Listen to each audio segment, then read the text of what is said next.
इंग्रजीत वेळ सांगताना आपण ओ क्लॉक का म्हणतो? जाणून घ्या ओ क्लॉकचा अर्थ. Social media platform. O'clock मधील ओ चा अर्थ काय आहे हा प्रश्न सोशल मीडिया प्लॅटफॉर्म थ्रेडवर कोणीतरी विचारला होता, ज्यामुळे सर्वांनाच गोंधळात टाकले गेले. ओमेगा ते असे का म्हटले जाते हे फार कमी लोकांना माहीत होते. ओ हे अक्षर अनेक अर्थांशी जोडले गेले होते, ज्यात शून्य, ओमेगा आणि ओइडा यांचा समावेश होता. वृद्ध व्यक्ती, जो विनिएजमध्ये वृद्ध व्यक्तीसाठी वापरला जातो, परंतु अनेकांना खरा अर्थ काय आहे हे समजले.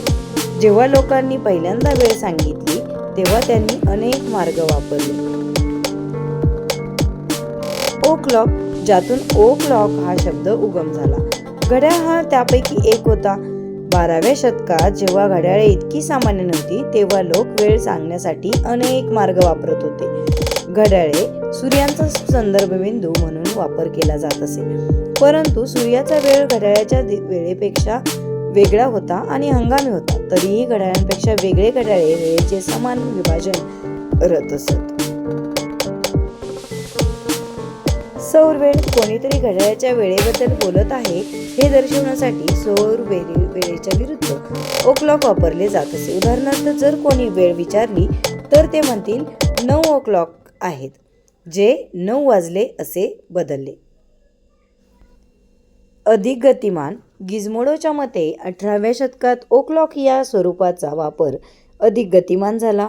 ओ क्लॉक हा शब्द बराच काळ टिकून आहे, जरी तो आता स्पष्टपणे सांगण्याची आवश्यकता नाही. सूर्याची स्थिती. कारण आता आपण बहुतेक परिस्थितीमध्ये सूर्याच्या स्थितीनुसार वेळ सांगतो, परंतु घड्याळावरील वेळेनुसार पण अजूनही असे लोक आहेत ज्यांना याची माहिती नाही. ओके, पण असे इतरही काही शब्द आहेत जो ओचा अर्थ काय हे न कळता आपण वापरतो, जसे की ओके. थँक्यू.